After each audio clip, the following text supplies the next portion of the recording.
주시는 하나님 말씀은 요한계시록 3장 7절에서 13절 말씀입니다.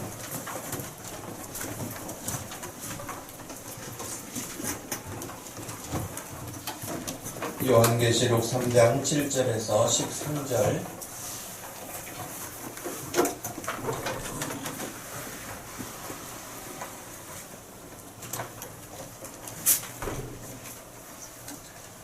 찾으셨으면 이 말씀을 같이 읽겠습니다.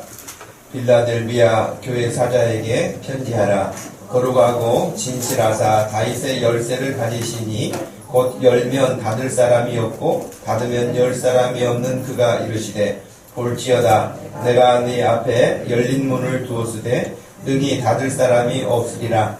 내가 내 행위를 아노니 내가 작은 능력을 가지고서도 내 말을 지키며 내 이름을 배반하지 아니하였도다. 보라, 사탄의 회당 곧 자칭 유대인이라 하나 그렇지 아니하고 거짓말하는 자들 중에서 며칠 내게 주어 그들로 와서 내 발 앞에 절하게 하고 내가 너를 사랑하는 줄을 알게 하리라. 내가 나의 인내의 말씀을 지켰은즉 내가 또한 너를 지켜 시험의 뜰을 면하게 하리니 이는 장차 온 세상에 임하여 땅에 거하는 자들을 시험할 때라. 내가 속히 오리니 내가 가진 것을 굳게 잡아 아무도 내 면류관을 빼앗지 못하게 하라. 이기는 자는 내 하나님 성전의 기둥이 되게 하리니 그가 결코 다시 나가지 아니하리라. 내가 하나님의 이름과 하나님의 성 곧 하늘에서 내 하나님으로부터 내려오는 새 예루살렘의 이름과 나의 새 이름을 그의 위에 기록하리라. 귀 있는 자는 성령이 교회들에게 하시는 말씀을 들을지어다. 아멘. 칭찬받은 교회, 칭찬받는 교회라는 제목으로 말씀을 전합니다. 우리 교회가 이 땅에 세워진 지 오늘로 9주년이 되었습니다. 목동 주심교회라고 하는 이름은 대한민국에서도 저희만 있고 세계에서도 저희 교회 이름은 딱 하나예요. 주심교회는 몇 교회가 있는 걸로 제가 알고 있는데 목동 주심교회는 지구상에서 딱 하나 있는 이름입니다. 미국에 있는 미주 크리스찬 신문이 발표한 내용을 보니까 2017년도 세계 한인교회 주소록에 따르면은 전 세계적으로 우리나라 사람들이 가는 곳에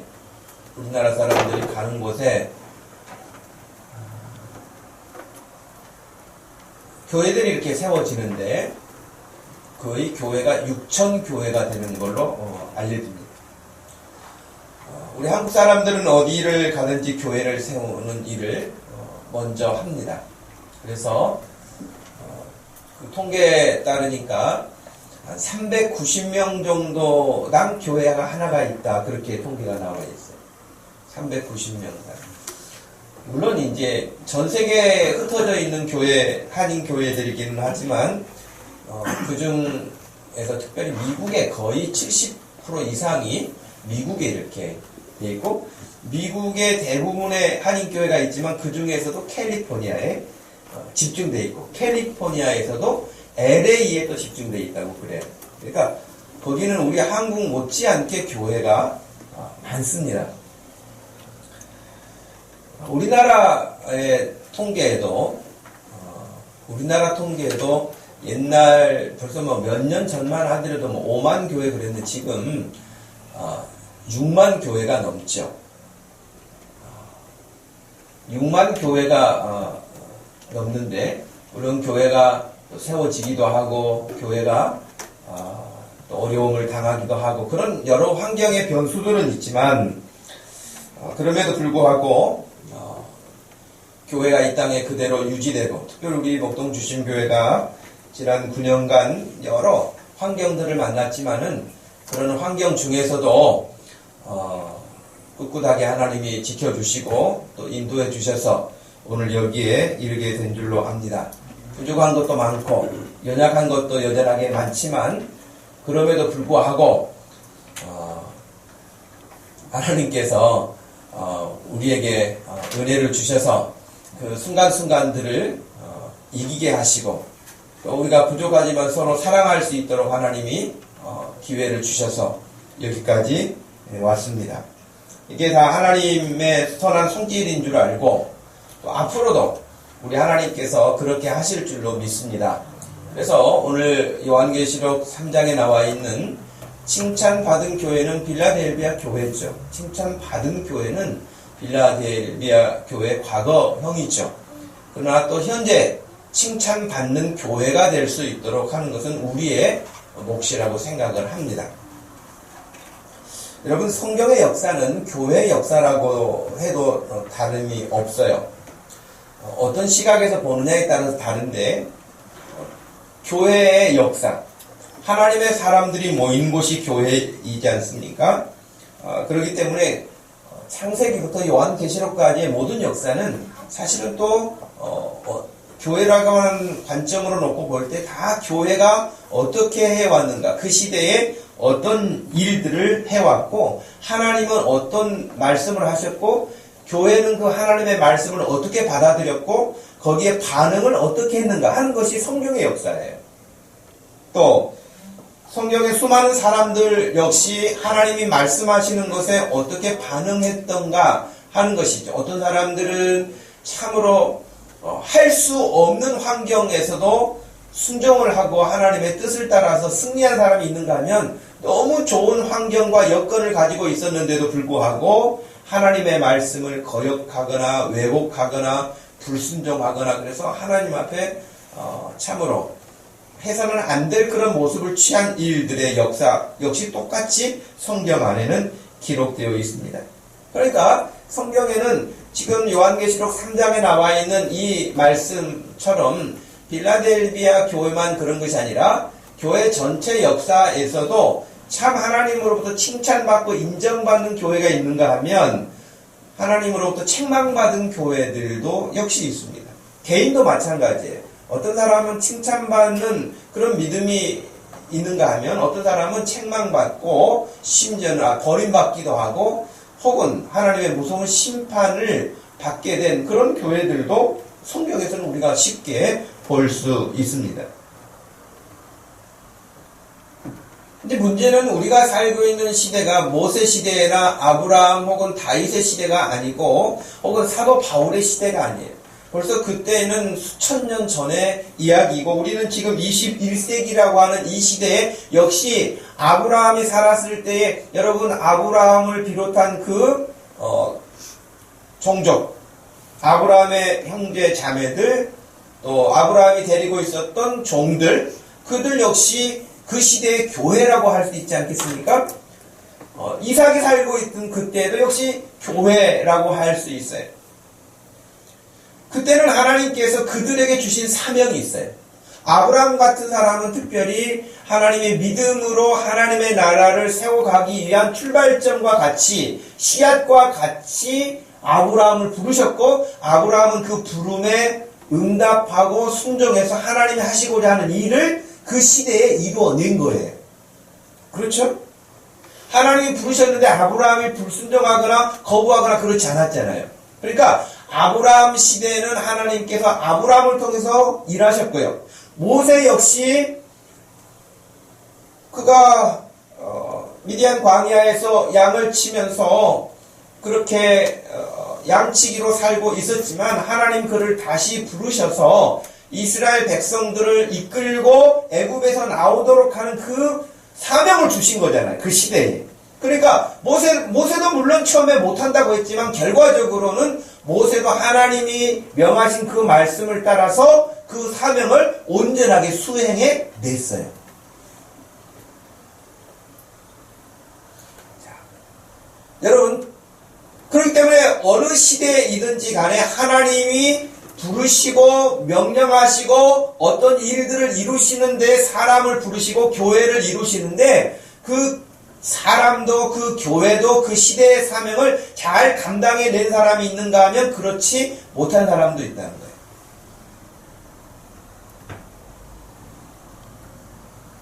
근데 이제 또 한 가지 우리가 생각할 건 뭐냐면 하나님이 교회를 이루시고 만드시고 그 교회를 이끌어서 교회를 통해서 하나님이 계획하신 말을 펼쳐가시는데요. 펼쳐가시는 그 일에 있어서 말씀드린 것처럼 하나님의 명령이나 말씀에 순종을 잘해서 그 뜻을 이루는 교회나 사람도 있는가 하면 그렇지 못한 사람도 있다고 했잖아요. 근데 문제는 그렇지 못한 사람들 중에는 착각하는 사람들이 있어요. 우리가 별 어려움 없이 문제 없이 잘 하고 있다고 착각하고 있는 거예요. 그게 여러분 놀랍게도 구약의 많은 교회가 그랬고 사실은 신약에도 마찬가지로 그런 교회 모습을 볼 수 있죠. 이 시도 마찬가지일 거예요. 구약도 신약도 그리고 지금 우리가 살고 있는 이 시대에도 똑같이 하나님의 말씀을 잘 받들어서 가는 교회와 성도가 있는가 하면 전혀 그렇지 못하면서도 그렇지 못하면 깨닫지 못하고 그냥 문제 없는 것처럼 착각하고 그냥 있는 사람들도 꽤 있다는 거예요. 우리가 이런 일에 있어서 긴장하지 않을 수가 없습니다. 아주 가까운 예로 여러분 우리가 지금 요한계시록을 읽었습니다마는 요한계시록 2장 3장에 나와 있는 요한계시록의 아시아 7교회만 놓고 생각해도요 7교회 가운데 칭찬받은 책망이 없고 칭찬만 받는 교회도 있었고요. 또 책망은 없고 칭찬만 받고 반대인 경우도 있고 책망도 칭찬도 같이 받은 교회도 있어요. 예를 들면 에베소 교회가 먼저 나오게 되는데 여러분 에베소 교회는 정말 교회로서 여러 가지 잘 조건을 갖추고 있었어요. 그리고 말씀도 잘 배워서 바르지 않은 가르침에 대해서는 거부할 줄도 알았어요. 그런 정도로 성경 지식이 있는 교회였는데도 불구하고 하나님께 받았던 그 첫사랑을 잃어버린 거예요. 첫사랑을 잃어버렸는데 그 하나님과의 관계에서의 그 첫사랑을 잃어버린지도 모르는 거예요. 자기들은 모르는 거예요. 그래서 성령께서 그것을 깨우쳐 주시는 거예요. 너희들에게 지금 사랑이 전혀 없는 거 아니에요. 나름 사랑도 있어요. 그러나 주님과의 관계 속에서의 그 첫사랑을 잃어버린 거예요. 근데 잃어버리는데 자기가 잃어버린지를 모르니 그것을 첫사랑을 회복하려고 생각하겠습니까? 그럴 리가 없겠죠. 문제 없다고 생각하는 것이죠. 서머나 교회도 마찬가지인데요. 서머나 교회도 정말 어려운 환경 가운데서도 믿음을 잘 지킨 그런 교회로 알려져 있습니다. 이 서머나 교회는 그 이후에 그 역사학자들에 따르면은 사도 요한의 제자인 폴리갑이라고 하는 사람이 그 교회 담임 목사님이셨어요. 어디 교회요? 서머나 교회. 서머나 교회 담임 목사님으로 폴리갑이라고 하는 분이 사역을 하셨는데 그 당시는 로마 황제들의 잔악한 핍박이 대대적으로 있던 때예요. 순교사화라고 하는 폴리갑의 순교사화라고 하는 그런 책에 따르면은 이런 장면이 나옵니다. 그러니까 폴리갑이라고 하는 이 목사님도 순교하게 되셨는데요. 순교하기 전에 어떤 사건이 있음을 우리에게 알려주고 있습니다. 그 마치 우리나라의 일제시대에 신사참배를 하지 않으면 가두고 또 때리고 고문하고 여러분 아이들도 학교에서 신사참배를 강요했잖아요. 그래서 믿음의 자녀들은 신사참배가 있는 날은 학교에 결석을 시키기도 하고 그랬다고 우리 한국 역사에도 그런 게 나와요. 그렇기 때문에 로마 그 시대에 역시 황제 숭배를 강요받고 예수님이 우리 주님이신데 황제가 예수님의 자리를 대신 차지하고 앉아서 황제가 주인이라고 그렇게 강요받았던 거예요. 그러니 황제를 섬길 것이냐 예수를 섬길 것이냐 선택하라고 하는 것이에요. 그리고 예수님을 섬기겠다고 하면 거기에 아주 잔인한 핍박을 가하던 그런 시대죠. 근데 그 순교사화에 따르면은 서머나 교회에 젊은 청년 게르마니쿠스라고 하는 청년이 있었다 그래요. 근데 역시 핍박이 심하고 황제를 숭배하라고 강요하는 그런 시대에 이 게르마니쿠스라고 하는 청년이 우리 청년들 누구라고요? 뭐 쿠스는 쿠스인 것 같은데 쿠쿠다스가 아니고 게르마니쿠스예요. 이 청년이 서머나 교회에서 하나님을 섬기다가 황제 숭배를 거부하고 정말 무서운 핍박을 받게 됐어요.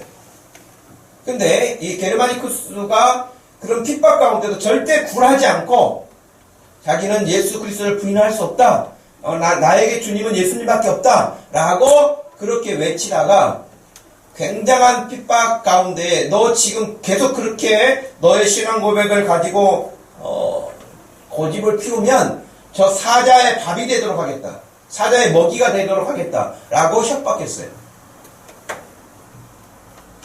여러분 벌써 오래됐죠. 김선일이라고 기억하십니까? 예. 김선일이라고 여러분 젊은 청년이 물론 미군 부대에서 일하는 그런 일로 들어가 있지만은 결국 기독교를 전파하는 선교의 목적을 가지고 갔다라고 하는 그런 여러 가지 뭐 또 정치적인 다 감안되어 있겠지만 결국에는 죽음을 당하게 됐어요. 한마디로 여러분 목을 쳐서 목을 떨어뜨리는 거 아닙니까? 우리나라의 합정동에 절두산이 있는 것처럼 그 당시에도 예수 믿는 사람 그 산 꼭대기에서 목을 쳐가지고 목을 한강으로 떨어뜨린 거 아닙니까? 그 절두산이에요. 목을 자르는 산이란 말이죠.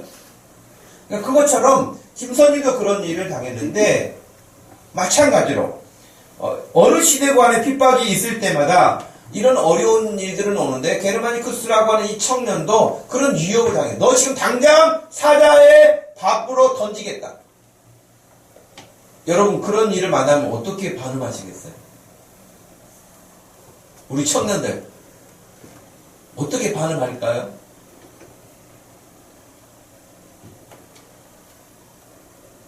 잠깐만요. 전화 한번 해보고 전화 통화하고 그럴까요? 목사님 지금 이러는데 어떻게 할까요? 그러시겠어요? 부모님에게 전화를 하겠어요? 누구에게 전화를 하겠어요? 뭘 어떻게 하겠어요? 근데 게르마니쿠스는 그렇게 말했어요. 그래, 어서 나를 사자의 밥으로 던져다오. 그러면서 신앙을 굽히지 않은 거예요.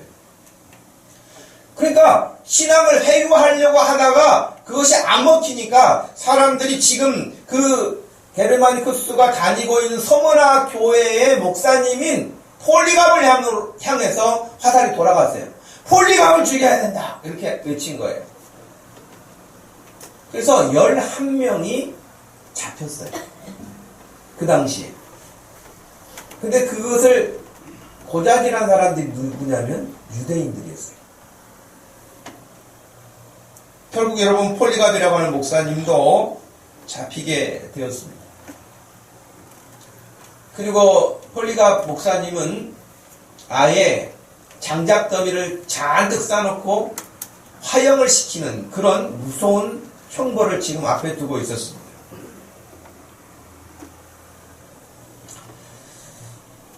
그때 폴리갑은 그 사회에서도 존경받는 그런 인품을 가지고 있는 목사님이셔서 죽이고 싶지 않았던 거예요. 그 당시 서머나 지역의 총독을 맡고 있었던 스타티우스라고 하는 총독이 이 폴리갑 목사님에게 어떻게 보면 회유일 수도 있고 어떤 면에서는 자기 마음에 안타까운 마음에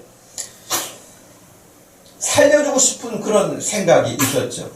그래서 가이사, 즉 로마 황제가 주님이고 나사렛 예수가 주님이 아니라고 부인해라.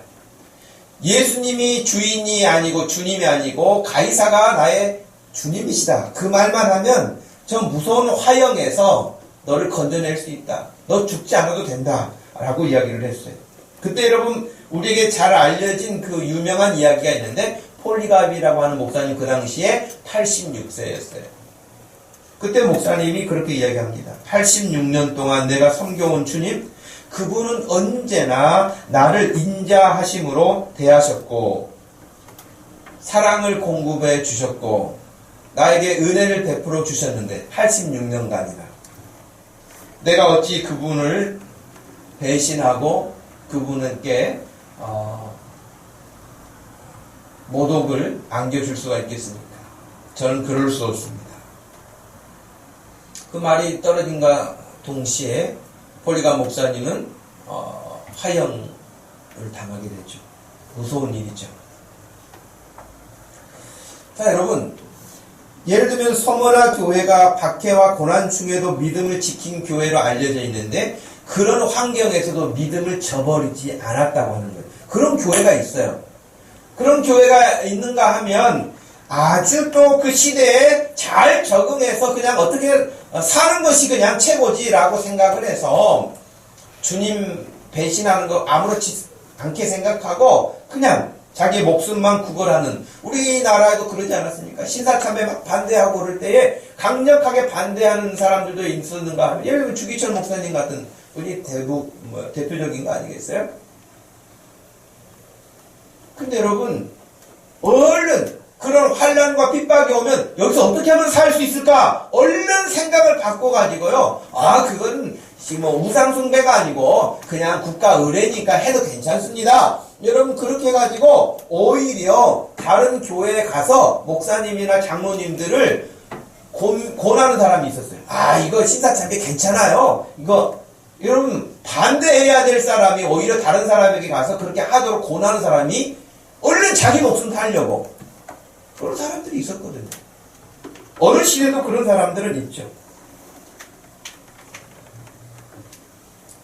예를 들면 그 요한계시록에 나와 있는 버가모 교회 같은 경우는 불의한 돈을 받아서 매수당한 구약의 발람 선지자라고 하는 사람이 대변되는 물질주의, 만몬신앙, 돈 최고주의, 돈이라고 하면 최고예요.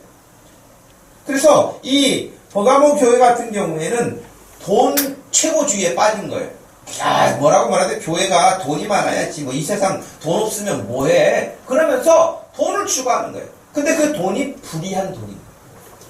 그 돈이 어떤 근거에서 온 거 그 상관을 하지 않아요. 일단 교회 헌금이 많이 들어오면 좋은 거예요. 근데 실제로 버가모 교회가 그랬다는 거예요. 니골라당이라고 하는 그릇된 사상을 받아들이면서 쾌락을 추구하는 교회가 바로 버가모 교회거든요. 근데 여러분, 놀라운 게 뭡니까? 교회라는 이름을 가지고 있어요.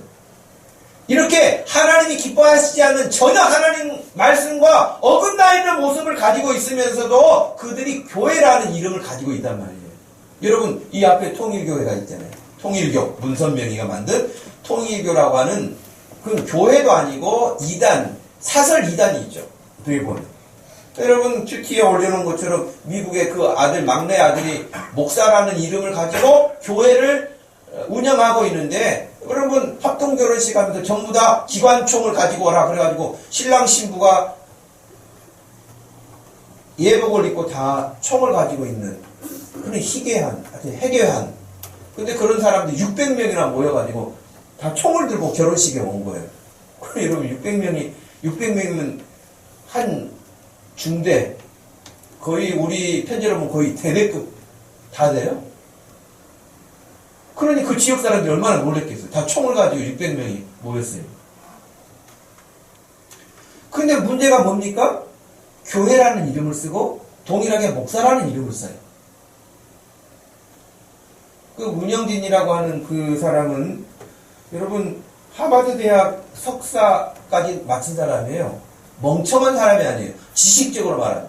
그러면 그런 학교를 다닐 때도 또 승복을 입고 다녔어요. 중처럼. 승복을 입고 다니고 여러 종교를 섭렵한다. 그런 이름으로. 하여튼 희한한 사람들인데 역시 그들도 교회라는 이름을 가지고 있고 목사라고 하는 칭호를 씁니다. 요한계시록에 나와 있는 돈을 추구하는 교회인데도 불구하고 교회라는 이름을 가지고 있었습니다. 하나님의 말씀을 아주 거역하고 불순종하고 이상한 모습을 취하는데도 여전하게 교회다, 성도다, 목사다 하는 이름을 쓰고 있다고 하는 것입니다. 두아디라 교회도 있는데요. 그 교회도 굉장히 부자였어요. 부자 교회였는데 이 교회의 가장 큰 약점은 뭐냐면 성경에서 악랄하기로 유명한 이세벨이라고 하는 그런 그 우상을 빨아들인 거예요. 교회 안에 받아들인 거예요. 여러분, 교회가 하나님의 말씀을 순종하지 않으면서 부자면 무슨 의미가 있겠어요? 자기들끼리 재미나게 모이는데 하나님의 말씀과 관련 없는 모임이면 무슨 의미가 있겠어요? 사대교회라는 이름도 들어보셨죠? 사대교회. 사대교회는요, 완전히 상락에 빠진 교회인데요. 이 교회는 자기들은 우리 교회 건강한 교회다. 우리 교회 좋은 교회다. 그런데 예수님이 평가하실 때는 너희들은 살았다고 말하는데 실제로 죽었다. 그렇게 말씀하신 거예요. 그 여러분, 얼마나 이게 무서운 일이에요. 자기네들은 자기들의 처지와 형편을 모르는 거예요. 괜찮다고 하는 거예요. 근데 주님이 성경에 명확하게 기록하시기를 너희는 살았다고 하지만 실제로는 죽었다고 말씀하신 거예요. 혹시 우리들을 향해서, 우리 교회를 향해서 그러시면 어떻게 되겠어요? 아, 너희들은 다 재밌다고 그러고 좋다고 그러는데 내가 보니까 너희들 형편없다. 그러면 안 되잖아요.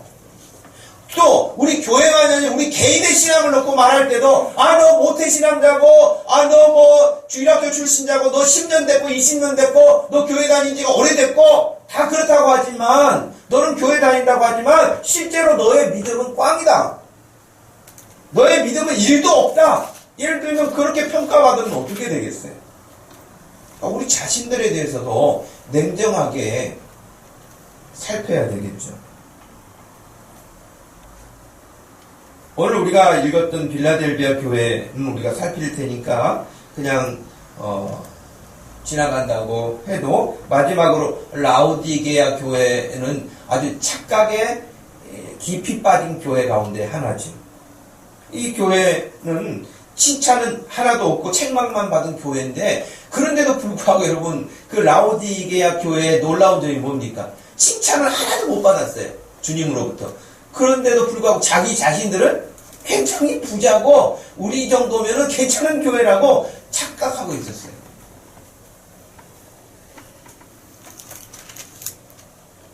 건강한 교회는 어떤 교회일까요? 재정이 넉넉한 교회일까요? 화려한 예배당을 가진 교회일까요? 여러분, 요한계시록에서 지금 보여준 이 7교회들을 보면 주님이 어떤 부분에서도 너희 몇 명 모이는 교회인지, 재정이 얼마가 되는지, 얼마나 유명한지, 얼마나 사람들에게 알려졌는지 그런 거 하나도 묻지 않으셨어요. 믿음이 크고 적고를 떠나서 그 믿음을 가지고 무엇을 했는지를 중요하게 평가하셨어요.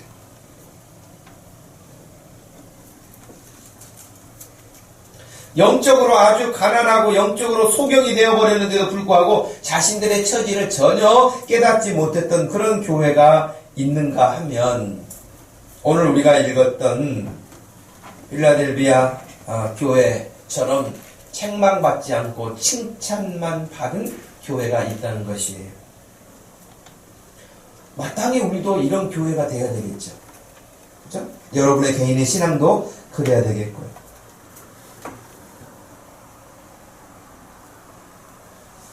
그렇다면 여러분, 우리가 먼저 8절 말씀을 보려고 하는데요.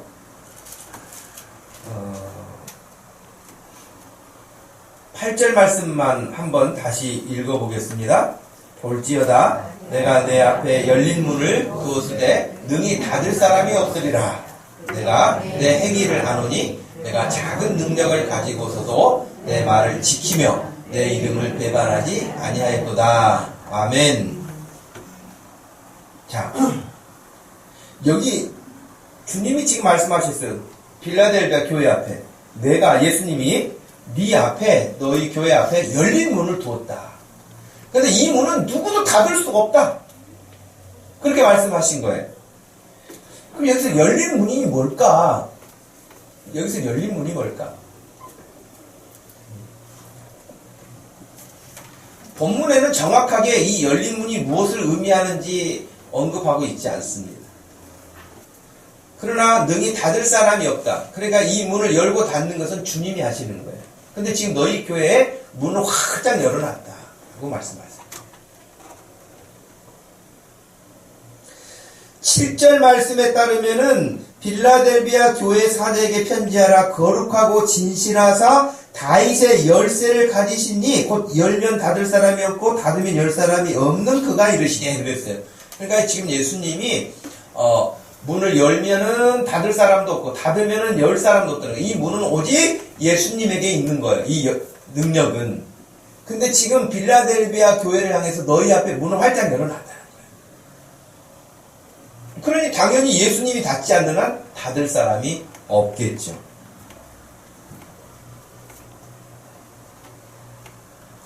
성교학자들은 이 문을 아주 그냥 기본적으로 이것은 열린 문이라고 하는 것은 세계 열방을 향한 성교의 문을 활짝 열어주셨다. 그렇게 해석하기도 합니다.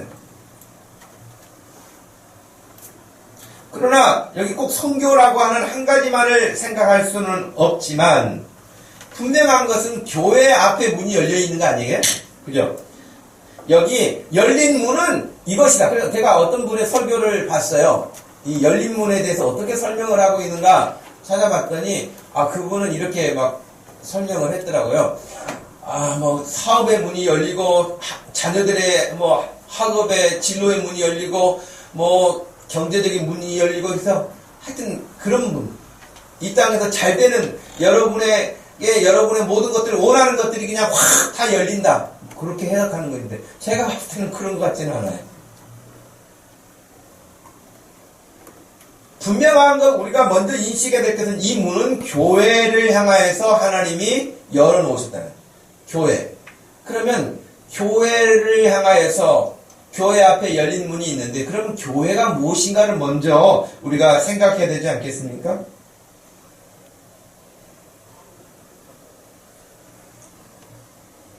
여러분 교회가 뭐죠?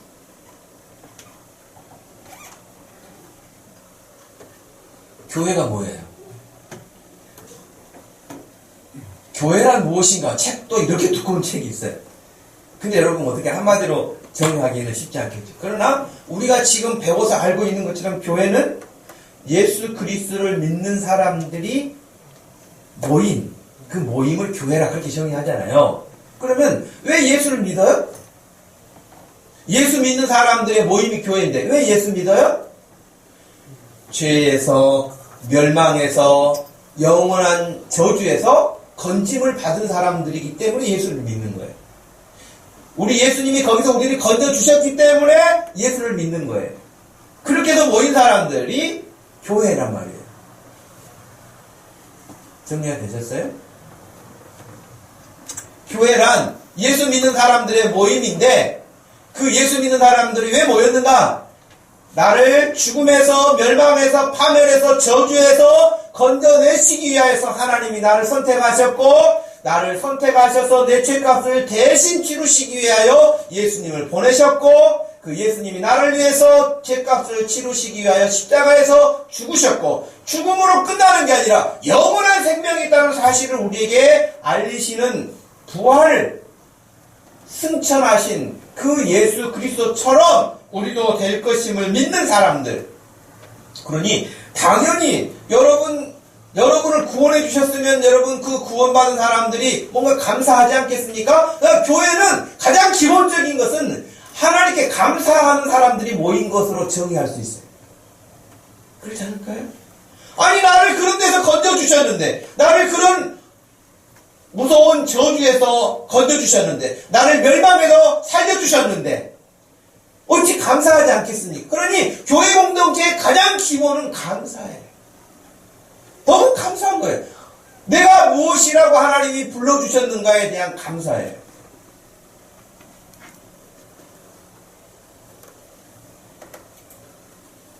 그래서 여러분 성경에서 명확하게 가르치는 바에 의하면 교회란 바로 이렇게 세상에서 죄에서 건진받은 사람들이 모인 모임인데, 이 사람들의 모임은 이제 자기가 예수님을 알기 전에, 예수님이 건져주시기 전에, 나를 예수 믿도록 하기 전에 내가 가졌던 생각, 가치관, 습관, 문화, 이런 것들을 다 중지하고 이제는 예수님이 말씀해 주신 것을 따라서 살겠다고 결심한 사람들, 다짐한 사람들, 고백한 사람들, 그 사람들이 교회의 공동체가 되는 거예요. 엄밀하게 말하면 이 공동체에 출석은 하지만 이 고백이 없는 사람은 진정한 의미에서 교회의 한 가족이 아니에요. 그래서 우리가 그런 부분을 확인할 수 있는 방법이 뭐냐면 세례라고 하는 거예요. 세례. 여러분 그 세례에 대한 부분은 성경을 한 곳 찾아서 보겠어요. 로마서 6장 말씀을 보세요. 세례가 무엇인지. 세례를 통해서 예수 그리스도가 정말 나를 구원하셨다는 사실을 고백하고 그런 사람들이 모인 교회 공동체에 나도 한 사람입니다 라고 하는 뜻인데, 세례가, 자 로마서 6장 3절 말씀부터 12절 말씀까지인데요, 찬찬히 생각하시면서 읽어보시기 바랍니다. 시작.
제가 두 절 말씀을 더 읽어드립니다. 12절, 13절. 그러므로 너희는 죄가 너희 죽을 몸을 지배하지 못하게 하여 몸의 사욕에 순종하지 말고, 또한 너희 지체를 불의의 무기로 죄에게 내주지 말고, 오직 너희 자신을 죽은 자 가운데서 다시 살아난 자 같이 하나님께 드리며 너희 지체를 의의 무기로 하나님께 드리라. 아멘. 자, 이거 보면 세례받은 게 무엇인지 잘 설명했단 말이에요. 교회 공동체의 한 지체가 된다는 것은, 한 몸이 된다는 것은 세례받아서 고백하여 확인할 수 있는 것인데, 세례받는 것은 이전에, 세례받기 이전에 나의 가치관, 나의 철학, 나의 습관, 나의 문화, 나의 추구하는 모든 것들은 다 예수님과 같이 십자가에 못 박아 죽은 거예요. 그리고 세례받고 난 이후에 부활하신 예수님처럼 우리는 다 하나님의 새로운 사람으로 거듭난 거예요. 그것이 세례받은 일.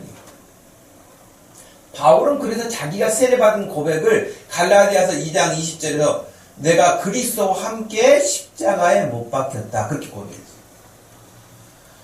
아무 개가 못 박힌 게 아니고 내가 십자가에 못 박혔다고 자기 자신을 말한 거예요. 고개를 들고 저를 한번 따라서 해보시겠어요?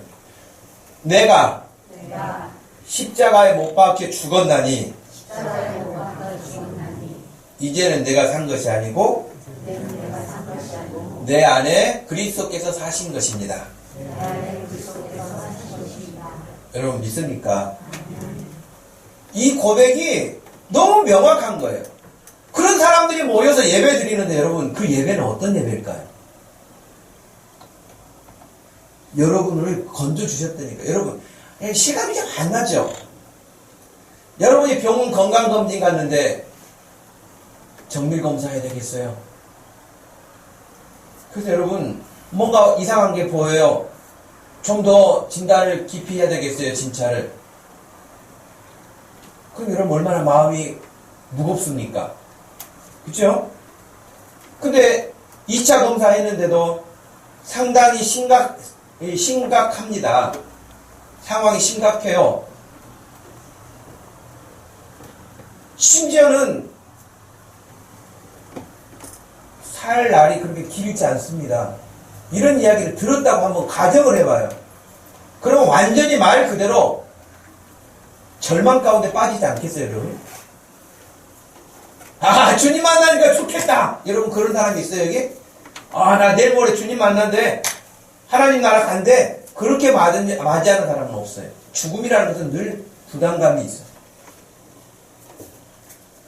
근데 정말 고칠 수 없다고 의사들이, 여러 병원의 의사들이 다 손을 들었는데, 어떤 한 의사가, 걱정 마세요! 꼭 당신과 같은 그 병을 고칠 수 있는 신약이 지금 개발됐습니다. 딱 당신의 병이래요.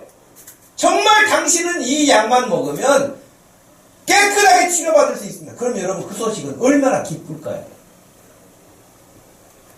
그런 거예요. 진짜 그 약을 먹었는데 다시 병원에 가서 진단하니까 과거에 나왔던 병이 안 나오는 거예요.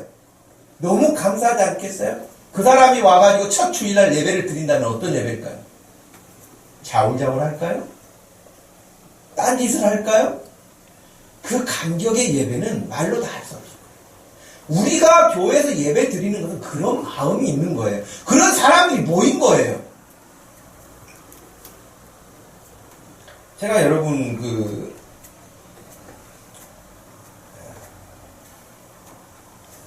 교회사 교수인 옥성득 교수라고 하는 분이 계시는데 그분이 올린 여러분은 보셔도 잘 안 보이시죠? 그죠? 그러나 찬찬히 보시면 아마 보일 거예요. 제일 위에 보시면 성명이라고 하고 그 다음에 한남이라고 이렇게 나오잖아요. 그 왼쪽으로 읽어가는 거잖아요. 근데 이게 서문안교회 세례교인 명부예요.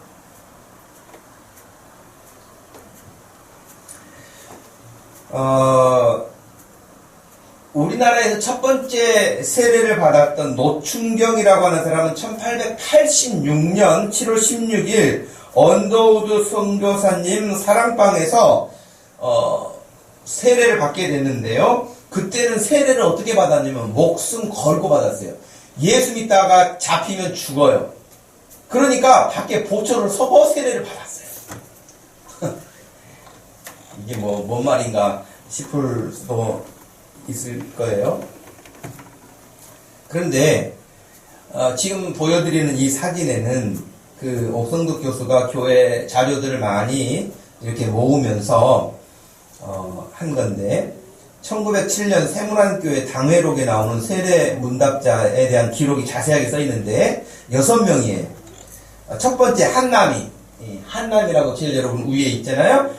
한남이 13살, 나이가 13살인데 3년째 신자로 잘 믿고 행이 있어 두 번째 문답을 통과하고 세례를 받는다. 그렇게 되어 있어요.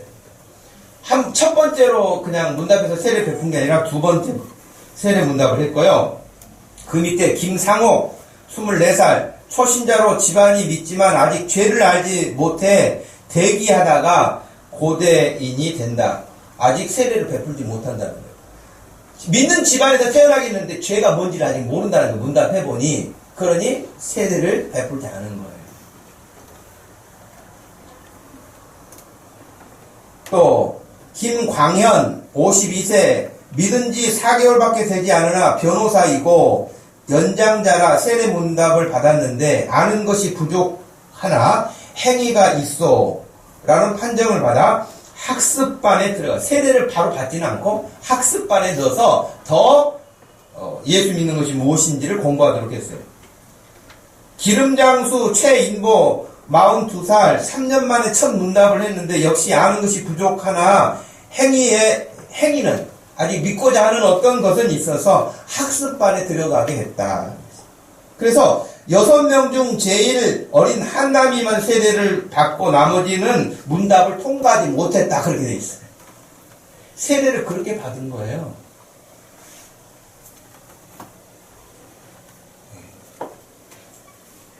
갑신정변 후에 상해로 망명을 갔던 윤치호라고 하는 분이 1887년 3월 10일에 세례를 받았는데요. 그 일기장이 공개됐어요. 그 교회사 교수의 자료에 따르면은 상호 10시에 상가 세례를 받았다. 이날 하늘은 맑고 날씨는 따뜻한데 바람도 잔잔하고 구름도 거치며 그일에 제일 좋은 날씨다. 이날부터 나는 삼과 교를 받들고 주님을 믿을 것을 맹세했으니 가히 일생에 있어 제일 큰 날이라 하겠다.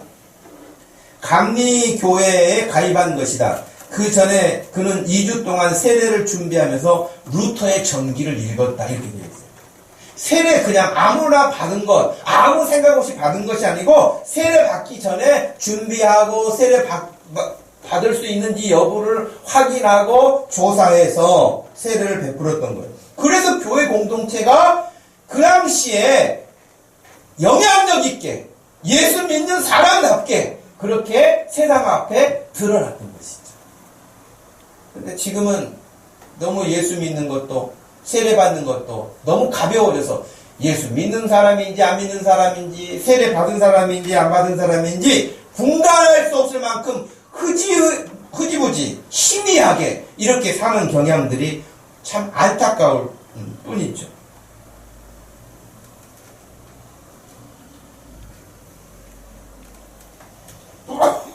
또 한 가지만 여러분에게 더 말씀을 드리고 싶어요. 빌라델비아 교회가 말씀에 따르면 작은 능력을 가지고서도 내 말을 지켰다. 예수님이 그러셨잖아요. 빌라델비아가 그럼 여기 지금 작은 믿음, 작은 능력이란 게 뭘까? 물론 성경 본문에 안 나와요. 작은 능력이 도대체 뭔가? 그러니까 학자들이 다양한 의견이 있어요. 규모가 작았다는 뜻일까? 가난한 사람들이 모였다는 뜻일까? 권력층이 없다는 뜻일까? 여러 가지 의미가 있어요. 그래서 제가 봤을 때는 그 모든 것들이 다 포함된 것 같아요.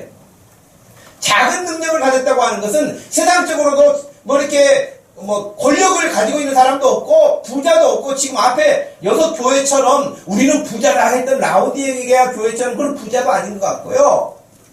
정말 가난하기도 하고 사람도 적게 모이고 규모도 작고 유명한 사람도 없고 다 그런 사람들 같은데 말씀을 지켰다는 거예요. 주님의 말씀을 붙들었다는 거예요. 그리고 주님의 이름을 배반하지 않았다는 거예요. 그래서 칭찬받은 교회가 된 거예요.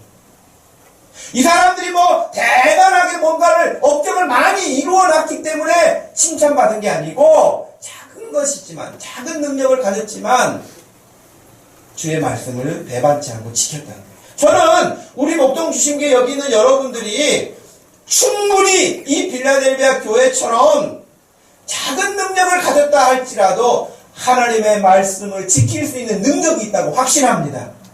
여러분 그런 믿음 되기를 축복합니다. 그래서 여러분 우리 주님이 말씀하셨어요. 11절 말씀에 내가 속히 오리니 네가 가진 것을 굳게 잡아서 아무도 너의 면류관을 빼앗아가지 못하게 해라. 여러분 우리에게 주신 믿음이 있어요. 그 믿음이 비록 적을지라도 하나님 제가 주님 말씀대로 살겠어요. 제가 주의 뜻대로 살겠어요. 주의 말씀에 순종하겠어요. 그 한 가지 마음 가지고 살 때에 주님이 기뻐하시고 칭찬하시고 그러는데 끝까지 그 믿음을 지켜라. 그리고 너에게 준비된 면류관을 빼앗기지 않도록 해라. 할렐루야. 여러분 우리 목동 주신교회가 이제 9주년을 이렇게 맞이하면서 제가 이렇게 보니까 우리 교회 지금 한 9년 동안 지나간 사람들이 한 200명 정도 돼요. 200명 중에 지금 남은 사람들이 여러분이에요. 할렐루야. 아주 알곡들이 남은 줄로 믿습니다. 아주 귀한 사람들이 남은 줄로 믿습니다. 아니에요? 껍질이에요? 여러분 우리가 전도해서 인도해서 이렇게 저렇게 사람들을 데리고 교회에 왔는데 그들이 어떤 이유를 통해서 갔든지 간에 지금 남아있지 않고 간 사람들도 있단 말이에요. 200명 정도에게 우리가 어찌됐든 복음을 전한 거 아닙니까? 지난 시간 동안에. 그리고 그 복음 전하기 위해서 그 사람 한번 들어와서 예수 복음 듣도록 하기 위해서 얼마나 애썼습니까? 지금도 쓰고 있는 것이지만. 그렇게 해서 우리가 지난 9년 동안 그렇게 해왔고요. 또 이렇게 제가 말씀을 준비해서 생각해 보니까 우리 교회가 시작하면서 선교사님들에게 많은 것을 후원하지는 못했지만 두 분 선교사님에게 그리고 또 외부에서 선교사님들이 오셨을 때에 우리가 이렇게 하면은 지난 9년 동안 우리가 선교비로 지출한 돈이 거의 4천만 원이 넘어요. 여러분 작은 돈은 아니에요. 또 여러분 필리핀에 제가 2번 가고 중국에 대만에 가서 부부 행복학교 가정사역을 좀 와서 해 주십시오라고 해서 그거 우리가 우리 교회에서 지출하면서 섬긴 거 아닙니까? 그것도 여러분 해외에서 선교사님들이 선교사에 가는데 우리 교회를 통해서 도움을 요청하고 우리가 가서 도울 수 있는 입장이 된 것도 너무 감사한 일 아니겠어요? 금년 5월에도 키르기즈스탄의 선교사님이 거기 선교사님들 부부 대상으로 목사님 꼭 좀 와서 좀 해주세요라고 이야기를 하는데 예를 들면 그렇게 우리가 섬길 수 있는 것.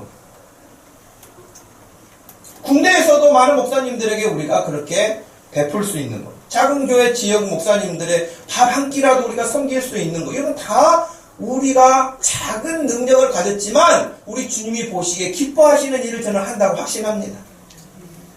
앞으로 이제 9년이 됐으니까 10년을 향해서 우리가 가는데 우리 주님께서 오늘 말씀 8절과 같이 우리 앞에 열린 문을 주셔서 우리가 주님 앞에 구하고 믿음으로 행하는 무슨 일이 되었든지 하나님을 기쁘시게 하는 일에 저와 여러분들이 한 사람도 빠지지 않고 다 쓰임받을 수 있는 그런 복된 인생 되기를, 그래서 하나님의 나라를 더 강력하게 이뤄갈 수 있기를 주님의 이름으로 축복합니다.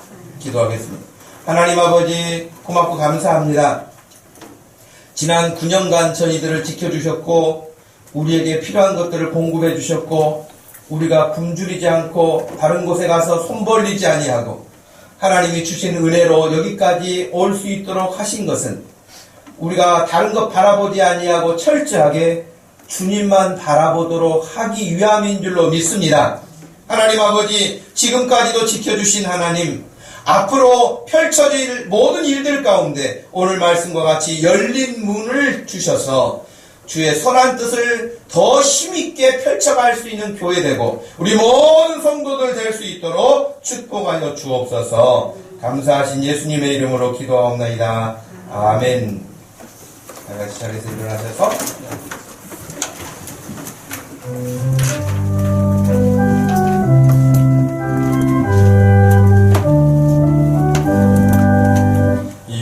여기에 우리들이 주의 은총 받은 자여라. 주께서 이 자리에 함께 계심을 아노라.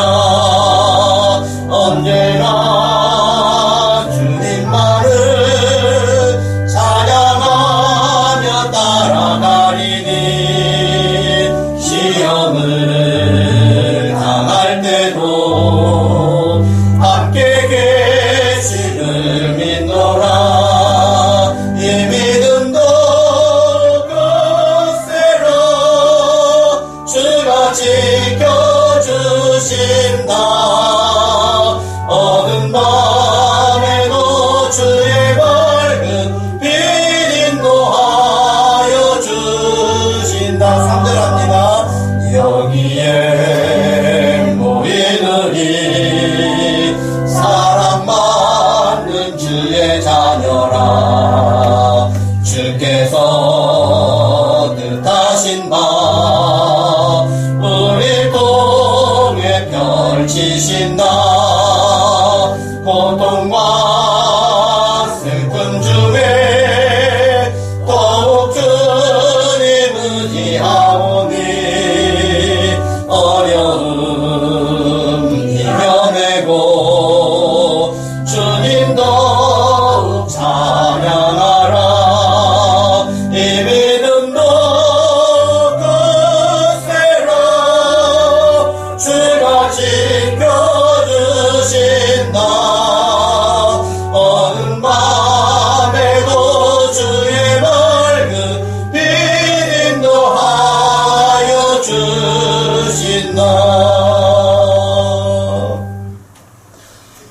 이름은 우리 주 예수 그리스도의 구속의 은혜와 우리 하나님 아버지의 변함없으신 그 사랑과 성령 하나님의 위로 교통하심과 함께하심이 지난 9년을 지켜주신 것에 감사하고 앞으로 펼쳐져 나갈 우리 목동 주심교회 역사에 기둥과 같이 쓰임받기 소원하는 사랑하는 모든 성도들 머리 위에 가정 위에 지금부터 영원토록 함께 계실지어다. 아멘.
이거 해봐 이거 내가 다 썼는데 백화점에서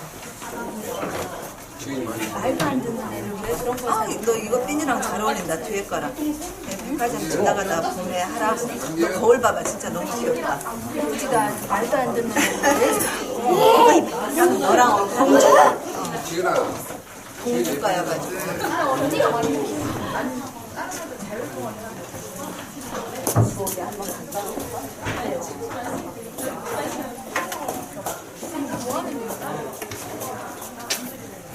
오늘 주워 빨리.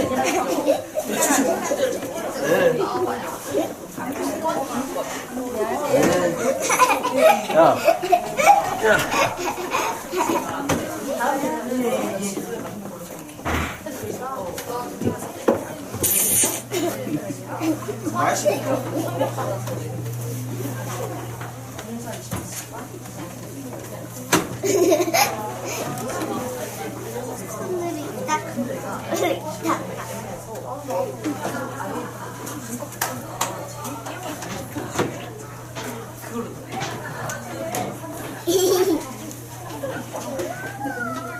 진영이가 이제 선배네? 네. 어? 네. 귀여운 차.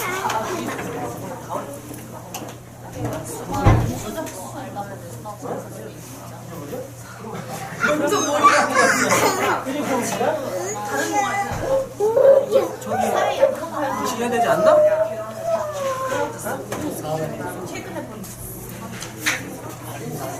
아니 이거 이렇게 해야 되지 않아? 책상을 아니 다 이렇게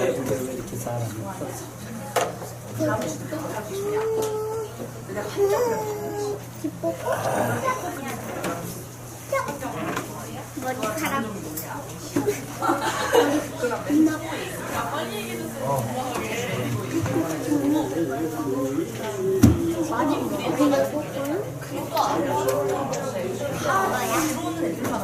기억나?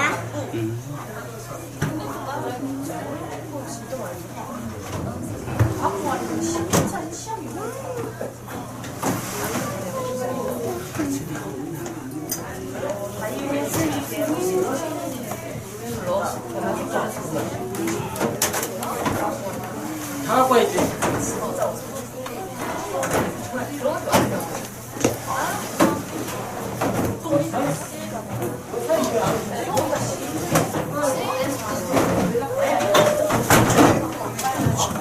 이사를 해야 되고 저도 이사해야 되고 어디 이사 가는 거?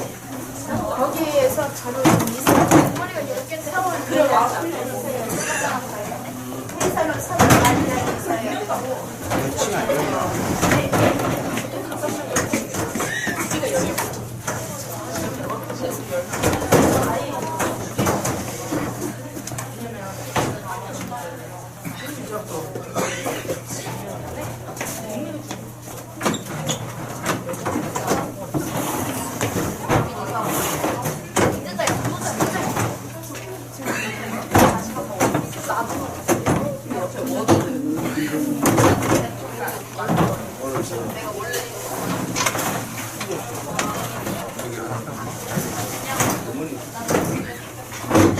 여기요?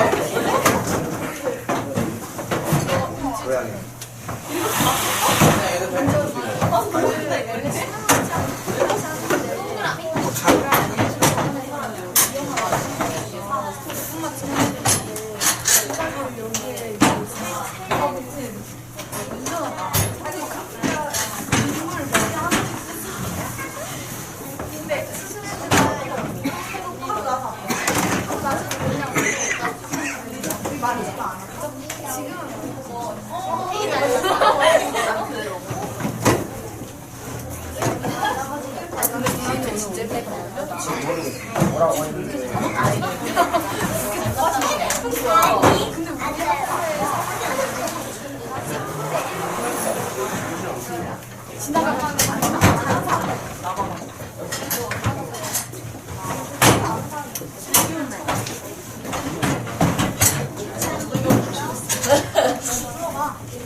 근데 아무 데나 아니야 진짜 나도 아무 데나 못 들어가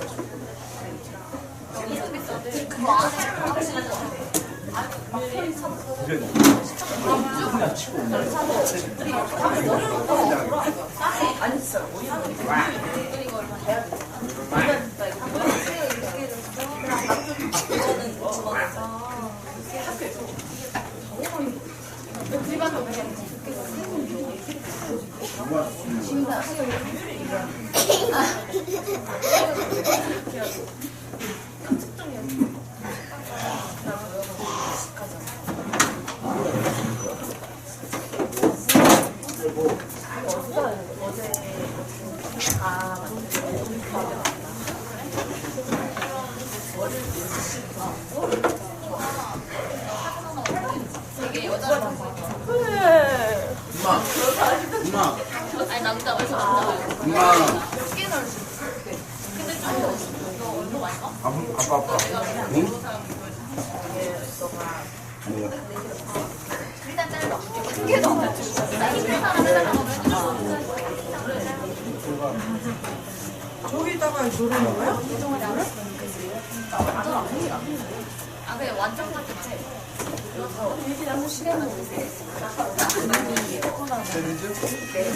빨리 와. 씨, 마실래?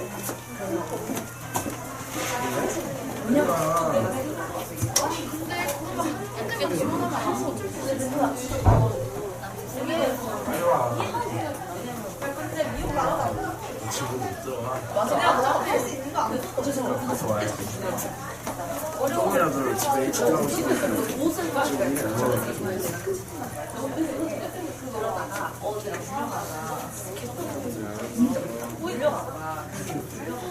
진짜 그거 짜증나 화장 같은 거 기억이 와 그 강연에 뭐라 최첨에 모아서 타게 되지 뭐야 난 전혀 모르는데 그게 안 들어오는 맞아 시끄럽다고 나가는 사람이 우리는 아예 그런 거 없었지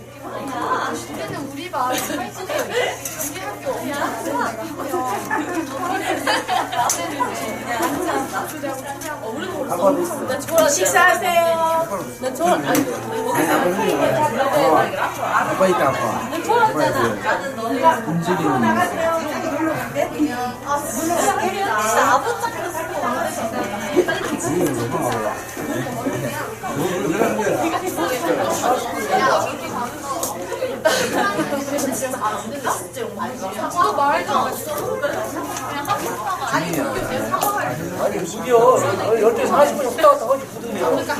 이거 꺼야 되는데?